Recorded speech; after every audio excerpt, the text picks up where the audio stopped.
السلام علیکم طلباء و طالبات، میں روبینہ کاشف او لیول کی حصہ نثر کا ایک اہم سبق اوور کوٹ اس کا تیسرا لیکچر لے کر آپ کی خدمت میں حاضر ہوئی ہوں۔ ہمارا سبق اوور کوٹ جس کی صنف افسانہ ہے، جس کے مصنف غلام عباس ہیں اور اس کا ماخذ جاڑے کی چاندنی ہے۔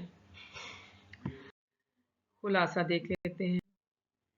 یہ کہانی ایک ایسے نوجوان کے بارے میں ہے جو ایک غریب آدمی ہے اور جس نے اپنی غربت اوور کوٹ میں چھپا رکھی ہے۔ جنوری کی ایک سرد شام کو نوجوان ڈیوس روڈ سے گزر کر مال روڈ پر آیا۔ ٹانگے والے دور سے ہی دیکھ کر دوڑتے ہوئے آتے، مگر وہ ہاتھ کے اشارے سے منع کر دیتا۔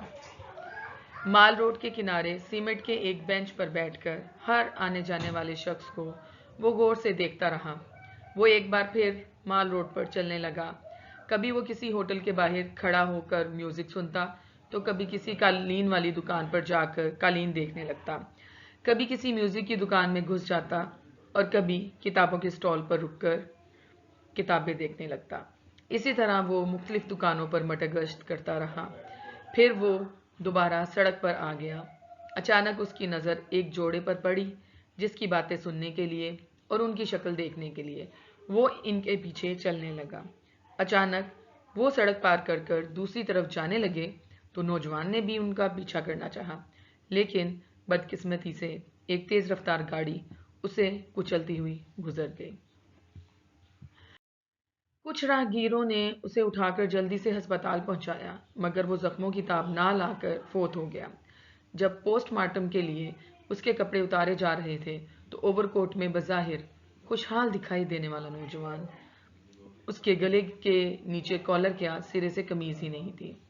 اس نے نیچے سے ایک بوسیدہ سا سویٹر پہن رکھا تھا جس میں جگہ جگہ سوراخ تھے اور ان سوراخوں میں سے میلی کچیلی بنیاد نظر آ رہی تھی۔ جسم پر میل کی تہیں چڑھی ہوئی تھی اور جرابوں کی حالت بھی بوسیدہ تھی۔ اس کی جیب سے ایک سیاہ رنگ کی کنگھی، ایک رومال، 6 آنے، آدھا بجھا ہوا سگریٹ اور چند معمولی چیزیں برآمد ہوئیں۔ اب اس افسانے کا مرکزی خیال دیکھ لیتے ہیں۔ تو سبق کا مرکزی خیال کچھ یوں ہے۔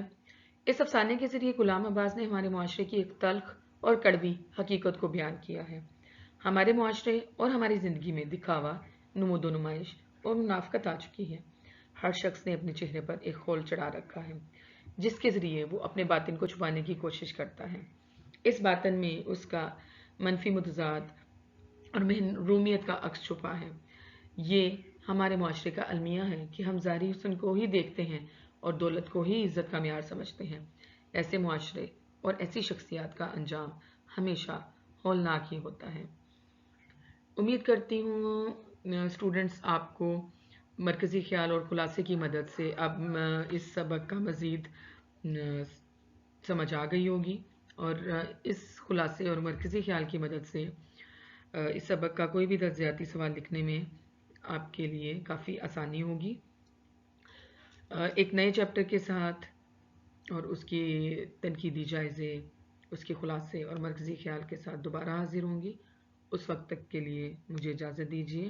اپنا بہت سا خیال رکھیے گا۔ اگر آپ میرے چینل پہ نئے ہیں تو چینل کو سبسکرائب کر دیں، لائک کر دیں اور بیل آئکن دبا دیں تاکہ ہر نئی آنے والی ویڈیو میری آپ کو موصول ہو سکے۔ اللہ حافظ۔